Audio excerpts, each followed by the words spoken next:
There it is. What's going on, ladies and gentlemen? We live.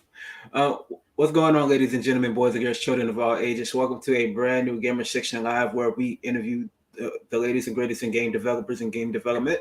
And I am KANO, the brutally honest gamer. And today we are basically interviewing. You know what? I don't even. You know what? Y'all go ahead and do the introduction. I got to step away right here. Y'all got this. It's y'all take over. Y'all got this. Go ahead, Andy.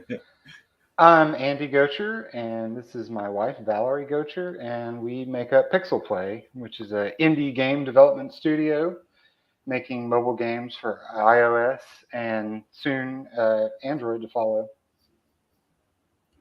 Okay. So the first question I'm gonna ask both of y'all is like, what was the first game that both of y'all had played that made you fall in love with gaming?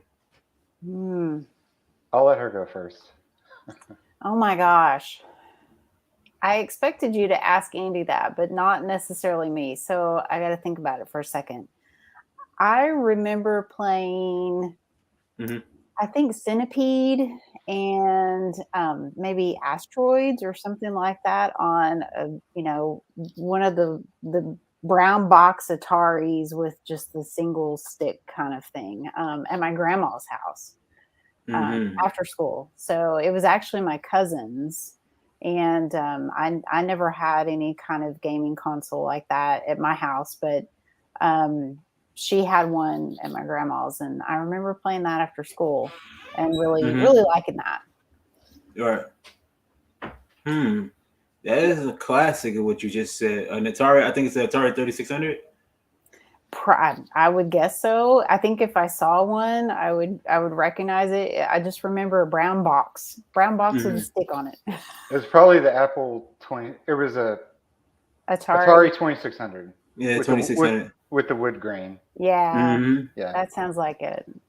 Yeah, that's classic. That is very classic. And Yeah. I was young playing that too at a young age, and I'm just 30 years old and I played it very young.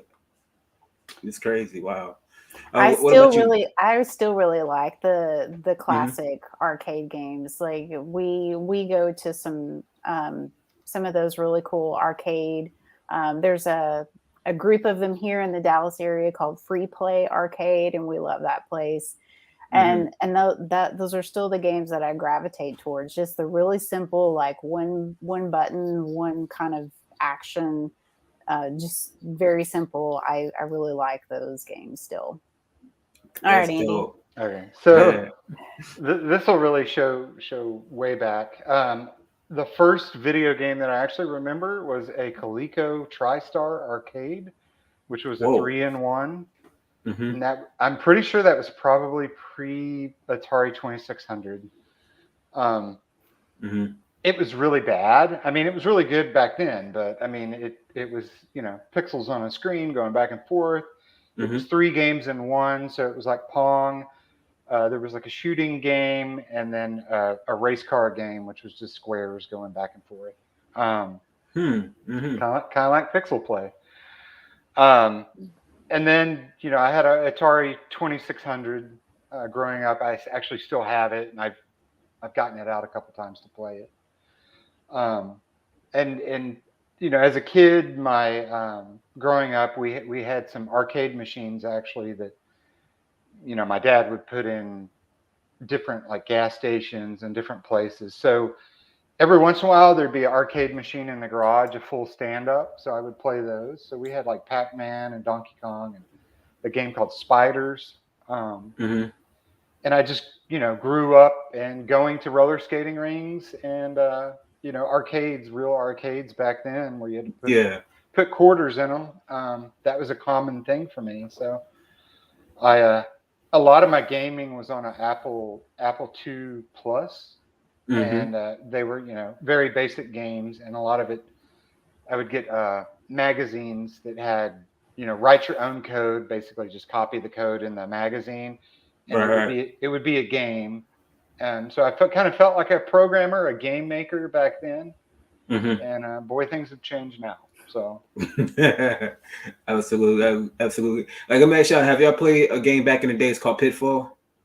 yes, yes, I've heard of it. I Yeah. I had that. It was an Activision game. Mm-hmm. Uh, And it was really, at the time, it was really good. I think I had Enduro from Activision too. Actually, I have a Pitfall cartridge in a frame Okay. somewhere in the house. Somewhere. Yeah, Right, I have I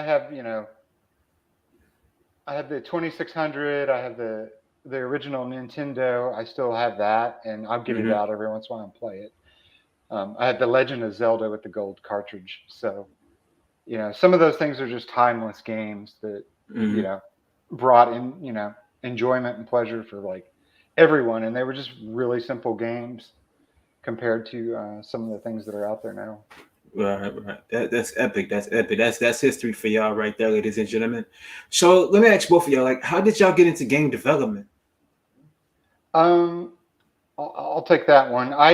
In college, I was going for graphic design, communication design, and I took an experimental class in game making. And it was for a 386 PC game, and I did the user interface, but I did it mainly just for a credit, and I didn't put too much thought into it. That wasn't the direction I wanted to go, and I got into marketing and branding for hotels and restaurants and tech and fashion around the U.S. And I did that for 5-6 years, and I would dress up and meet with clients, and I needed a break from that. So one of my neighbors just happened to work for Atari, which it was Atari Paradigm Entertainment. It was a studio owned by Atari, and he said, we could use your skills if you want to try this out. And I'm like, I told Valerie, we were married back then, and I was like, I'll do this for 1 year and see how it goes, and then I'll go back to doing the design and marketing. And I never left. I just I figured out that was what I wanted to do, and I worked with a team, a great team and a lot of talent. We worked on Mission Impossible for PlayStation, GameCube, and the original Xbox, and then we did Terminator 3 Redemption. And I made a lot of good friends, worked a lot of hours, and that really set the foundation for like where I'm at today. So. Right. So what about the Mrs. right here? Like, what did you? How did you get into game development? Well, we've been married for 20 years, so I feel like I've always had some part in what's going on with him, and vice versa. We've always been really supportive of each other's careers. But what I have done professionally up until this year is really, really different. I'm a licensed speech pathologist, so a speech therapist, and I've done that work for 18 or so years, or I've worked in human services and done social work type of things. I started a nonprofit organization in the North Texas area called Bind about 11 years ago, and I was the executive director of that organization for 11 years. And through that time, I really honed in a lot more on my creative writing and marketing and business development, strategic planning and budgeting, and reporting those things to whatever entities, government agencies usually, or foundation funders and that type of stuff. So a lot of real heavy admin and business work.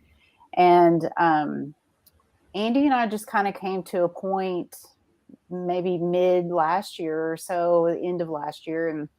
And I said, I feel like you're going to need help with all of these things and communication, and you're great with the visual and the tech and how are we going to tell the story of the Pixel Play company and the products, and I wanted to help him, but I had a full-time job and there was no way I could do both. So we both decided that was a good chance to make a change for me. So I handed over my nonprofit to the president of the board of directors, who's running things now there. And that gave me a lot more time to work with Andy. And get connected with people like you and do stuff like this Appreciate it. that I really like doing. Mhm. But it's really difficult as a solo game developer to touch all of those things and do it all consecutively when you're kind of a one Mhm. person show. And that's Right, what he right. is. So the wordy stuff, and the scheduling and the budgeting, all the stuff he doesn't really want to deal with, I deal with that. And I like doing it. So we complement each other really well. Yeah, basically, y'all two are the Bonnie of Clyde of y'all new studio. But we're not criminals. No, not that. Not Yeah, that y'all we're just friends. got. Now y'all got a great working relationship and stuff like that into putting together this studio. So that's very commendable. I applaud y'all. Congratulations on what y'all doing right now. Thanks. No problem, no It's problem. a lot of work that I think most people don't realize. I've been in the game industry a long time, and Hmm. I when kids ask, what do you do? It's like I make video games. They're like, oh, that's awesome. I want to do that. And that's a Absolutely. good. It's a good feeling. And then when I talk to adults and I tell them, and they're like, oh, that must be awesome. You play games all day, and it's Hmm. at the end of the day, it's a lot of work, and it's you're trying to create a product to find that little piece, that little bite of fun, and that's not always easy to do. And then Hmm. also to make it, you know, appealing to other people. I mean, it's in some aspects you're building a game for yourself, but Right. also if it's going to be marketable, it needs to appeal to other people too and reach out and you know Hmm.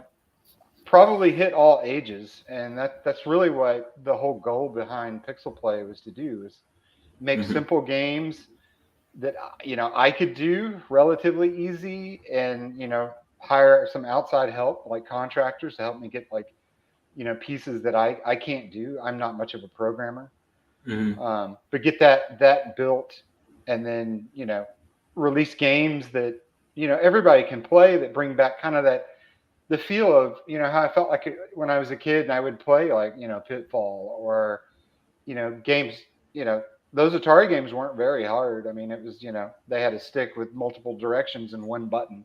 Hmm. So the mobile devices are perfect platforms for creating those things. It's kind of been a proven thing. Right, Um, right.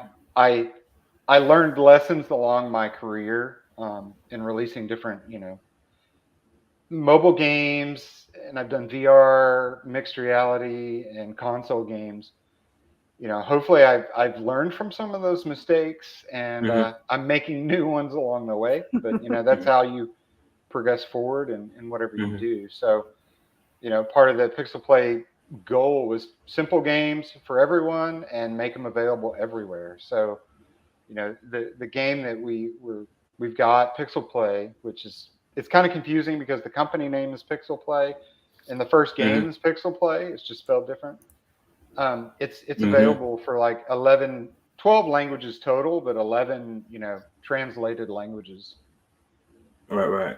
I feel that. I feel that. So, like, before this title, like, this is y'all first title, or what? Like, other titles have y'all worked on prior to this one? It's Valerie's first title. Um, Hmm. yeah, I kind of have a history of working on a bunch of different games. So I mentioned Mission Impossible, Hmm. Terminator. I did some of the previs early stuff for the Atari Stuntman Ignition. Hmm. I was the only UX UI graphic designer, artist, video person that built everything for Halo Wars for Microsoft at Dope. Ensemble Dope. Studios. Hmm. And that was 130 people or so in that studio, so it was a large team. Um, Hmm. and I was the art director for Chess with Friends, Words with Friends, Matching with Friends, Hmm. and I've helped on some other games for like VR on the Vive, and I co-founded another studio a few years back, and that studio we released a game that got featured by Apple. It was called Riff the Robot, and Hmm. that we built a game for my partner and I that it had a lot of potential and it was a different kind of gameplay. It just Right. didn't happen to be sticky enough for like the general market. And so that was something that I had to take into consideration in doing this again.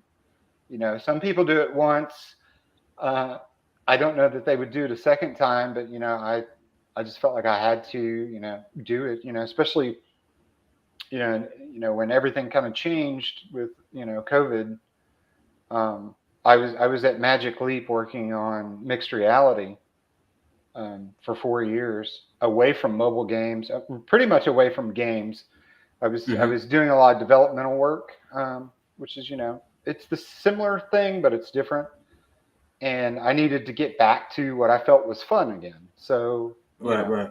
That's kind of how Pixel Play got off the ground. Was when COVID happened, everyone was at home.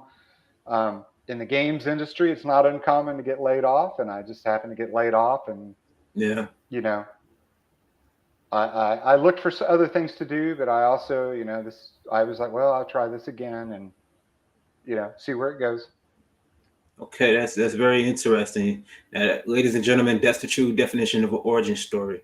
Remember that, people. Yeah, I was at New Toy, which created Words of Friends. I was the art director on that. We made a game called We Rule, which was one of the first farming games on the iPhone. Which Steve Jobs he showed it at one of the WWDCs. That was a small studio at the time, and that game was all about timing. Because the game was really rough in the beginning, but it was the right time to have that game out, and it got traction. Right. So that studio, we skipped a lot of the troubles and hardships that indie developers have, and we I realized that I felt very fortunate to have that. Right. So we skipped a lot of the problems, but I also got to see like a small studio of 5 people explode into this phenomenon game and go from there. And it definitely changes when you hit those levels. But the most fun I've ever had was just a few people in a room making a game. And that's kind of the way it is now, except majority of the time it's just me. And it's hard to juggle the game structure, how it's designed, what does it look like, building everything, putting textures and colors on everything, testing. It's really hard when it's an indie developer. So like, it's just a hard job. It's not always fun, but I find that process fun. So okay, definitely feel that. I definitely feel that. So let me ask both of y'all this question: Pixel Play, the name of the studio. Like, give us a small backstory of how Pixel Play, the name of the studio, how did it come about? That's a really good question. Yeah. Great question. Naming is really hard. Yeah. And you can, names are really hard. Finding a name that's already not taken is even harder. Exactly. And then finding something like Pixel Play where it's too, I guess, high position keywords is really hard. It took a lot, it just took time and pressure to get it. I had a list of probably 100 names.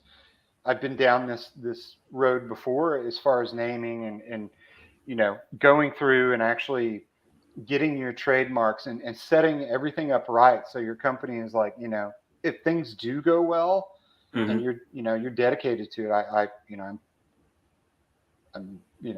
I'm all in on this, 150%, not 110.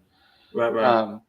I needed to find that name that said instantly, it was fun and Pixel Play seemed to fit. So, it was a long ordeal to try to get that, but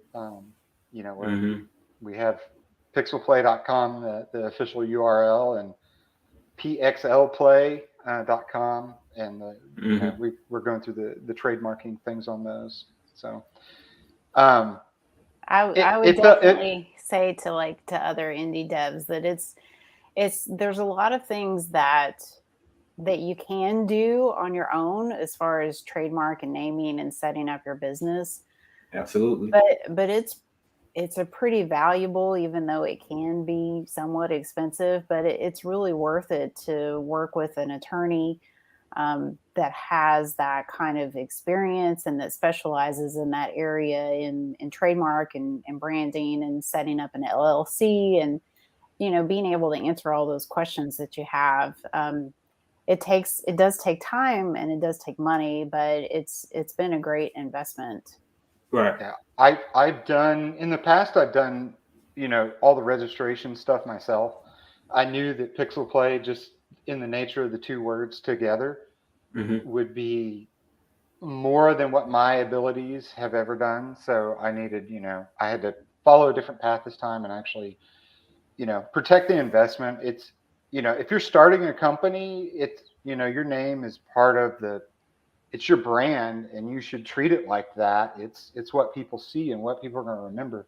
And Pixel Play, pixels, they're on the screen, whether it's high res or low res. That's how my gaming started out, was playing pixel, that old Coleco, which it's really hard to find a picture of. And it's the weirdest looking console.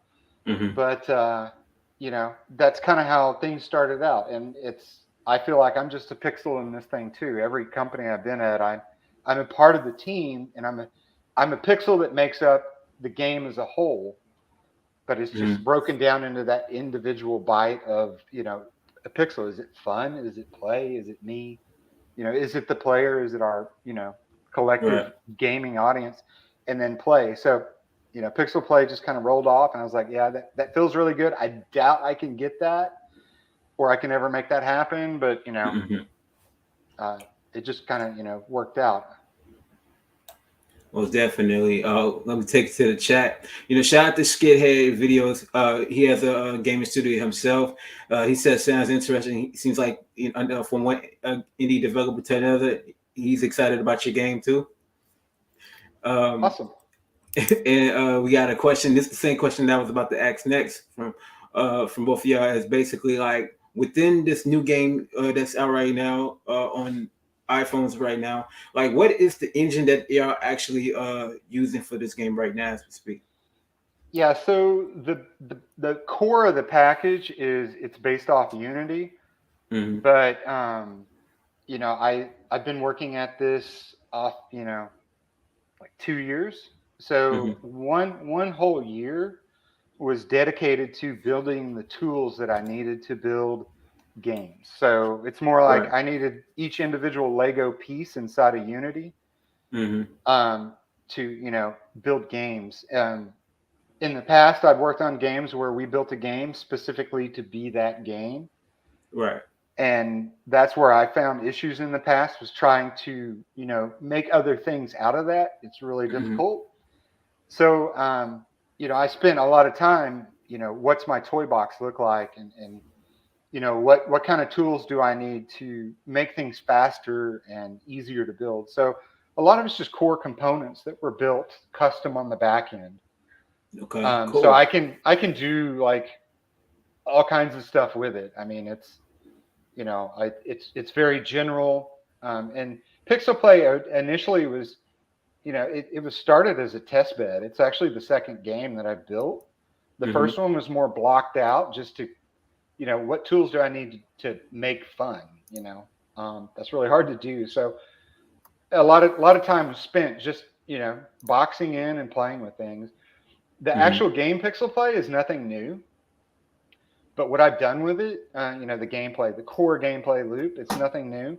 It's been done. But I took it to the next level. I put it on steroids and, took it to the next level as like, art, and make it feel like it's living, and, and created this core, bite-sized fun of things like, that I used to play, like Pac-Man, or classic games, and then put a wrapper on it that's fun and happy for everybody. I mean, You know, there's always the joke. It's like make something that's a perfect poop game, and you know somebody's going to sit and play it, and you know really you can play a couple of rounds and then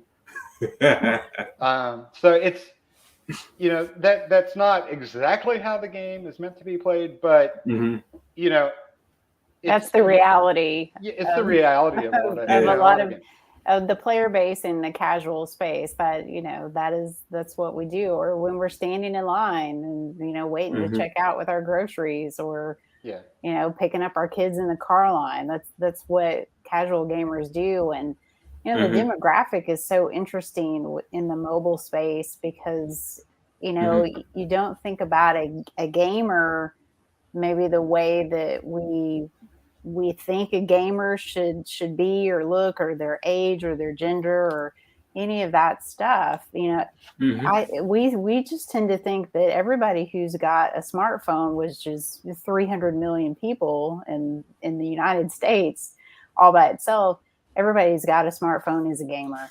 They've touched or they've done something at some point. They've got some kind of app. They've tapped here or there. They've at least looked at something. But you know, we've all got those boredom times in our lives, and that's really kind of what we thought of creating games for. And within that casual space is, well, what's going to be that go-to game when you're in line for a few minutes and you just want something bright and happy and fun, that's not stressful, that's cheerful, that's got the audio that's going to be a little reminiscent of the Pac-Man stuff. But you know, we've also got a lot of kids that really love the game, and they kind of get immediately hooked on the characters. And you know, the kids they'll appreciate it because it has some character resemblance to things that are current day for them, like Crossy Roads or Minecraft. You know, that's their generation of recognizable games to them, where we're thinking about Pac-Man and asteroids and all that kind of stuff. So it's got a really good blend of both. Right. So the demographic is nice and wide. Our audience is wide, and like I said, we just think of everybody as being a gamer.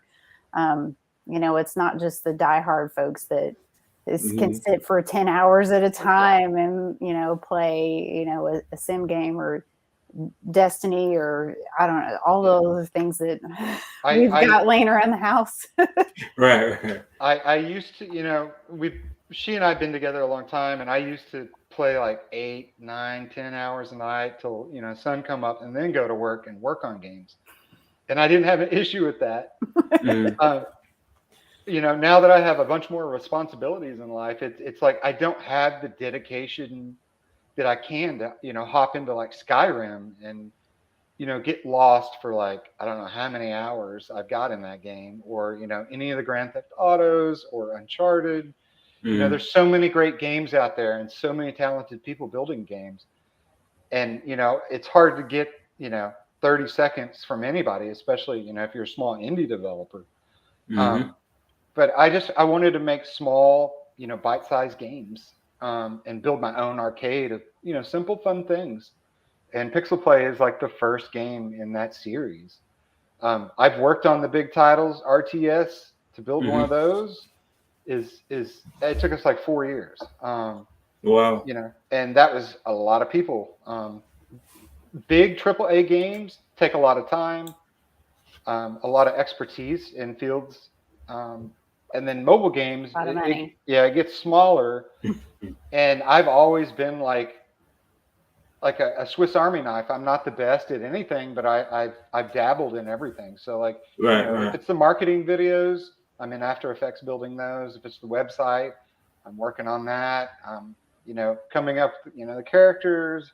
There's a lot of characters I just threw away because I didn't think they were good enough to be in the game. So, you know, maybe they'll get a revision maybe later on, but you know, it's also I'm thinking about the next thing. You know, what am I going to build next, and how can I use the tools that I built inside of Unity to make it faster and more economical for me? Because, you know, just setting up your company from the get-go and getting all the, you know, everything together to get going, that's a large feat. You know, the game itself is hard to do. Right. But getting all the other pieces of the engine firing on all the cylinders, it's a monumental task, and I just happen to be stupid enough to do it again. So, Brave. I understand. The word is brave, not stupid. Brave. Yeah, I know. Well, I always joke that Valerie's she's taken over the smart people stuff because she's better at talking to people than me. She's more eloquent and everything, and she has a complementary skill set that hopefully in Pixel Play, it's the same as in our normal lives because we've been living together, married for 20 years. We've been together longer than that, so it seems to work through thick and thin. So You're doing a fine job, dear. Kano, don't you think he's doing a good job? Yeah, absolutely. Y'all both doing a great job. Y'all both compliment each other when it comes to putting things together in perspective. So what y'all doing together is phenomenal. Thank you. Yeah. Thanks for having us. Did you have any other? I know we're kind of at time. Do you have any other questions? Well, yeah, basically, y'all answered about four of the question I was going to ask you already with the combo. So we got a good gist of what the game is about, though. Like, but let me ask y'all this question: like, in each level, basically, like, does it have like an online structure of like a leaderboards, or you kind of in a solo space? You're in a solo space. There is a global leaderboard. So I took advantage of some of the systems that Apple has in their their arcade, basically, their game center. And then in Android, they also have that. So a lot of games don't do full featured achievements. I've got over 35 achievements laid out. That in hindsight, now that I look back on it, that was really difficult, especially when you tack on, getting that working and getting it localized for, 11 different languages, and then getting all that, everything together in the store. But, it's worth it because, like, that's where it seems like a lot of mobile games, they don't put effort into like those things, which to me as a gamer, it's like, that's a core thing that I think every game should have. It's not about grinding to get money. Some of these games you do that, and I wanted something that it didn't do that. I still, as a developer, I have to run certain things in order to monetize, but my goal is not to, it's to be like, a game for everyone that's not annoying with ads, but they're just a part of the ecosystem of being free and on mobile. The version 1.1 actually has a really good offline mode that's very generous for people that don't, want to stay online and get ads. It's still fully functional. It has some limitations, but that'll be in our, biggest update that's coming. So, a lot of thought. I've worked on large mobile games where we had free and paid. And I've worked on those structures. I was at, part of, the Words of Friends thing was originally New Toy. We built that game, and then the company was sold to Zynga. So I have experience in the monetization of some of these things and how that's all put together in the game systems. And that wasn't my goal. I just wanted simple fun and, see where it goes.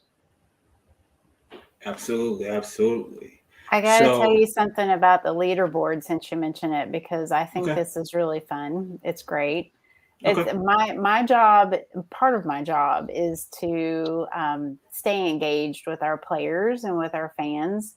So I'm pretty tight with our tester group, and we've got a good friend on the leaderboard. He's Dr. Danger, and he is currently beating the developer here, Andy, by 3,000 points. So he's got an all-time high score of almost 13,000.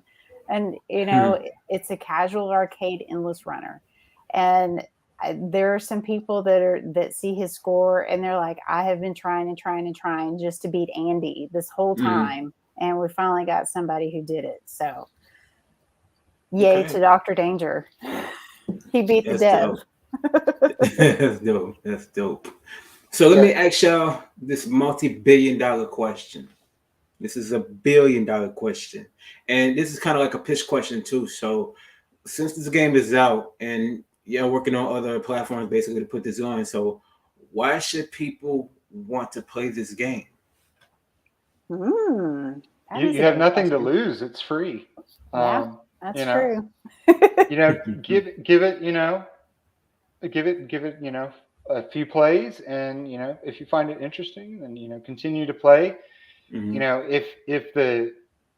If the market lends itself to it, there's plenty of things to expand on. Hmm. It's I think it's a good game. It's pretty. There's a lot more I want to do, but just being an indie developer, and for the most part, I have two contractors that help me do the programming. Hmm. Um, I there's a lot more I'd love to do. It's just really to juggle everything is really hard to do. So Hmm. it's I got the game out. We're going to be updating it. It's not going to be one of those that we just leave. Right, right. I want it to be like an evergreen product that has some longevity. I'm here for the long haul on this. Mm. But I'm going to be spending time building game two. So we'll see where it goes. But it's free to download. It's not, it doesn't have banner ads and ads every 5 seconds all over the Hmm. place. Which There's a lot of games that do that too. Yeah, and a lot of that too. It's like if you have a game and you want to get the most money up front from a user, that's how you Hmm. do it, and that's not my end goal. I want to make something fun that people play, and I don't want to be annoying with it. But we still have two kids and have to put food on the table, so um, Hmm. we're doing the I best we I can. wanna I want to answer your question, but from our testers' perspective. So Hmm. we asked them the same thing, like, why would you tell someone else to download Pixel Play? And the audience, our tester audience is kind of split. So we had a lot of them that just said because simple is really good, and that's it. Because Hmm. simple is good, and it's just a way to unplug and get out of the stress-free everyday life that we're all kind of living in. And then our other kind of group of testers said because you can be anything in this little fun pixel world. And Right. what they meant by that is they're the testers that really love the characters. So we've got a lot of testers that are those high score junkies that Hmm. just that they are driven by that number and they just want to play and play and play and play and play. And then we've got another group of testers that they love the characters. They want to play so they can unlock more of those characters. And up front in the download, we've offered 35 characters that you're only unlocking them with the currency that you're gaining as you Hmm. play the game. So it's not an in-app purchase for over 35 characters. So they're all really Yeah. cute and they all have their own little personalities. So that's kind of where that phrase came from, is you can be anything in this fun little pixel world. Hmm. Because if they feel like being a zombie today, or they feel like being a ladybug, or they want to be a race car, or they want to Hmm. be, or they want to be the hamburger or the French fries. You just choose your character, and they're all really fun. The gameplay is the same, but the Hmm. characters really kind of bring that to life. Yeah, there's 60 characters, 35. Wow. What? There's Whoa. Whoa. 60. Wow. 60 characters. Yeah, They're really cute too. they're Wow. it's That's mine. they're yeah. Yeah, Okay. her character and my character aren't in the game, but there's 60 characters, but it's basically a pixel. They're pixels, and Hmm. they eat pixels. So there's four different types of pixels, and they're basically in-game currency. So you Hmm. know, yeah, there's one. You know, Cool. Cool. Cool. there's a yellow pixel, a blue, and a pink, and a green, and Hmm. the green ones are more rare. But every time you play, not only is the levels, they're different, but also any of the power ups or the pixels, which are your in-game currency, Hmm. they're all randomized too. So like not every every play is totally different. You know, so there's over 22 different tiles that are in the game. Mm-hmm. And it's got jumps, flips, rail slides. Mm-hmm. You can slide under things. You can, you know, eat magic mushrooms and get large or small, which changes the dynamics of how it is. And you hit boosts, and it, you know, it changes, you know, how fast. Like if you're large and you hit a boost, it's, Mm-hmm. you know, it's easier than if you're the smallest size and you're trying to, you know, jump or turn corners. And it's a real simple gameplay. It's just left and right. Like I said, it's the core loop of it's nothing new. It's just I wanted to take that and put it on steroids, and you know, unicorns and rainbows and, you know, particle effects. Yeah. So I made a full featured. I probably went overboard on some of the things, but it's relatively a simple game. That the color changes all the time too, so that Mm-hmm. kind of, you know, the color in the background fades throughout the time, so it also changes how the game feels Mm-hmm. visually. So it's, you know, it's just interesting. Is basically trying to prove out my tools, which, you know, hopefully I did okay on it. So we'll have to see. Yeah, most definitely. So I got it's two more questions to ask before y'all get out of here. 'Cause I know y'all got stuff to do outside of here. So like for Pixel Play as the studio, as the brand, are there any like future games that y'all have planned without giving too much away? Like, are y'all planning on working on other games outside of the mobile department down the road? You want me to So answer that? you mean outside of mobile? Yeah, like mobile, like for PC Yeah, consoles and yeah. stuff like that. So um, I don't know what her answer would be, but I've worked on console. You know, I started out in console, like, you know, from the Mm-hmm. early days in, like, you know, Xbox 360. So I have a love of that. I like developing on anything really, any technology. Um, Mm-hmm. I've developed on, you know, for VR. I've done some things in VR that are on Steam.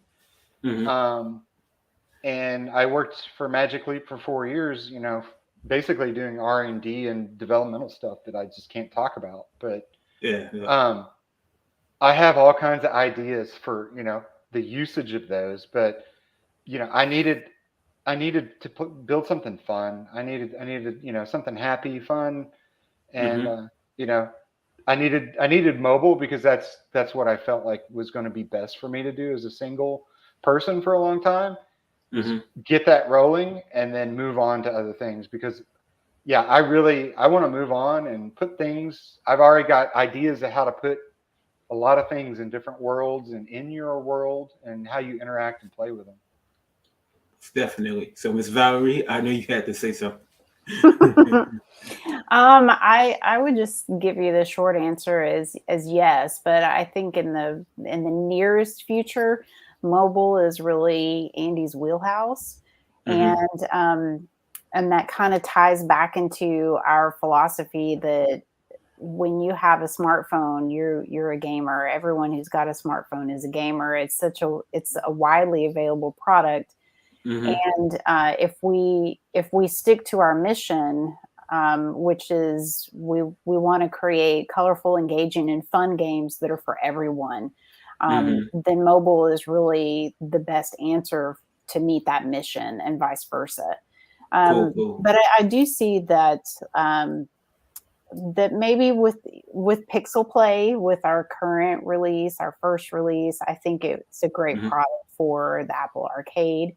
I think that there's some potential maybe moving forward for things for the Switch. I think that's kind of the close runner up to the iOS devices and Android Mm-hmm. devices. So that's kind of short term where I feel like we would be, and maybe long term looking back at some of the other stuff that Andy's done. But, you Mm-hmm. know, to meet our mission, Yeah. I think that mobile is a great space. One Well, thing, go ahead. one thing to that, and I think a lot of indie developers, I don't know that they always think about it, but I've come across this a few times in the different places I've been. No matter Mm-hmm. what hardware you're on, Mm-hmm. I wanted to go mobile because you know, there's more mobile phones out there than, you know, any other device. Um, but also I don't build for the latest and greatest devices. This thing runs on iPhone 6, and iPhone 6. iPhone 6 is pretty old. So Mm-hmm. you know, it also, part of what Pixel Play wants to be is we've localized it professionally for 11 languages. So not all those regions. I don't really know all those regions, specifically for what their devices are, but there's a lot of older devices in use, and why not have my gameplay on, no matter where they're at in the world. But when you cast that net out that far, it brings in a lot of other things you have to think of, which just takes time and research, and the internet is your friend on figuring out things. And reach out to people and ask questions. I ask people all the time. I mean, I don't know everything, so find someone who's more of an expert than you and ask them, or get some guidance, because it helps. Most definitely. Well, this is the final question. It's kind of like a two-part question. Like outside of the iOS, are there plans to bring it to Android, and when will it be released on Android? Yes, it is coming to Android. Yeah. Timing, Yes. the timing, we're moving as fast as we can on that. Yeah. Like I said, I think I wrote it down so I would remember that you're an Android user, and I think you're going to be the first person that I reach out to as soon as we're live on Google Play. You are on the list. We'll send you a test build. Yes, okay.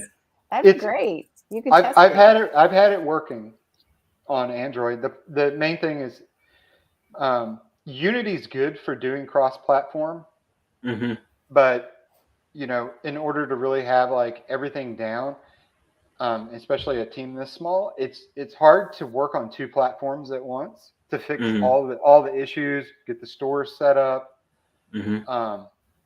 So it's like a larger team. They'll have someone specifically on Android, and they'll have someone specifically on iOS issues. Unfortunately, it's pretty just me, and I have two contractors that are totally awesome, but it's not their full-time thing like it is mine. So we try to work on things together as fast as possible. Hopefully in the future I can make the Pixel Play family and team bigger, and we can pump out more fun stuff and get more input from like users on like what they like and what they don't like, because I want to make good products.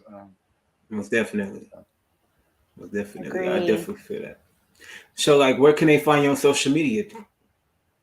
Definitely with our there it is below me. I'm backwards. Pixel Play HQ. At Pixel Play HQ. So that's our handle. I'm really active on Twitter.